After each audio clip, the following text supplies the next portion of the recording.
નમસ્કાર દર્શક મિત્રો, ખબર છે .com પરથી હું દૃષ્ટિ આપ સૌનું સ્વાગત કરું છું. દર્શક મિત્રો, ઘણા બધા લોકો ફરવાના ખૂબ શોખીન હોય છે. ઘણી બધી જગ્યાઓ પર જવા ઈચ્છતા હોય છે અને પોતાનો એક્સપિરિયન્સ કરવા ઈચ્છતા હોય છે. હવે હાલમાં એવો સમય ચાલે છે કે લોકો બહાર ગામ ફરવા જઈ રહ્યા છે. જો તમે પણ બસ થોડા દિવસ માટે ફરવા ઈચ્છો છો તો આ વિડીયો તમારા જ માટે છે. તો જૂન મહિનામાં ગુજરાતમાં ફરવા માટે અનેક સુંદર અને રોમેન્ટિક સ્થળો છે. સોમનાથ મંદિર, ગિરનાર, સાબરમતી આશ્રમ, પોરબંદર બીચ, ગીર રાષ્ટ્રીય ઉદ્યાન અને કચ્છનું રણ. હવે આ એવા સ્થળો છે જે તમે ફરવા માટે બેસ્ટ કહી શકાશે.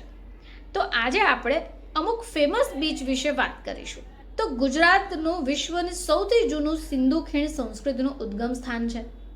હવે ગુજરાતને એશિયાઈ સિંહોનું ઘર પણ કહેવાય છે. તો આજે આપણે જૂન મહિનામાં ફરવા માટે જે બેસ્ટ ગુજરાતના બીચ છે એ વિષય પર વાત કરીશું. જો તમે અહીંયા જશો તો ગોવાના બીચ ભૂલી જશો. તો Mandvi beach, Shivrajpur beach, Porbandar beach, Madhupur beach, Suvani beach, Nargol beach, Tithal beach, Dumas beach અને દાંડી બીચ. તો જો ગુજરાતના સુંદર બીચની વાત કરીએ તો સૌથી પહેલા આવશે શિવરાજપુરનું બીચ. હવે આ બીચ જે છે તે ગોવાને પણ ટક્કર આપશે અને જો તમે ઈચ્છો તો વોટર એક્ટિવિટી પણ કરી શકો છો. હવે એ સિવાય ગુજરાત રાજ્યનો જે વલસાડ જિલ્લો છે એમાં તિથલ બીચની પણ સુંદરતા જોવા જેવી છે. હવે આ બીચને પણ પિકનિક સ્પોટ કહેવાય છે. અહીંયા બાળકોની સાથે ઊંટ સવારીનો આનંદ પણ તમે માણી શકો છો. હવે એ સિવાય ગુજરાત રાજ્યના જુનાગઢ જિલ્લા સ્થિત ચોરવાડ બીચ પણ ખૂબ સુંદર છે, જ્યાં તમે શાંતિ મહેસૂસ કરી શકશો. હવે જો શહેરના ઘોંઘાટથી દૂર શાંતિ ઈચ્છતા હો તો તમે આ બીચની પસંદગી કરી શકો. હવે આ બીચ પર તમે સૂર્યાસ્તનો નજારો પણ માણી શકો છો. ડુમસ બીચ ગુજરાતના સુરતમાં આવેલો છે. હવે આ બીચ તેના શાંત પાણી અને શાંતિપૂર્ણ વાતાવરણ માટે ફેમસ છે. હવે ગુજરાત રાજ્યની વાત કરી રહ્યા છે તો પોરબંદરમાં આવેલો પોરબંદર બીચ પણ પ્રવાસીઓ માટે લોકપ્રિય છે. તમે ફેમિલી ટૂરમાં પણ આ બીચનો આનંદ માણી શકો.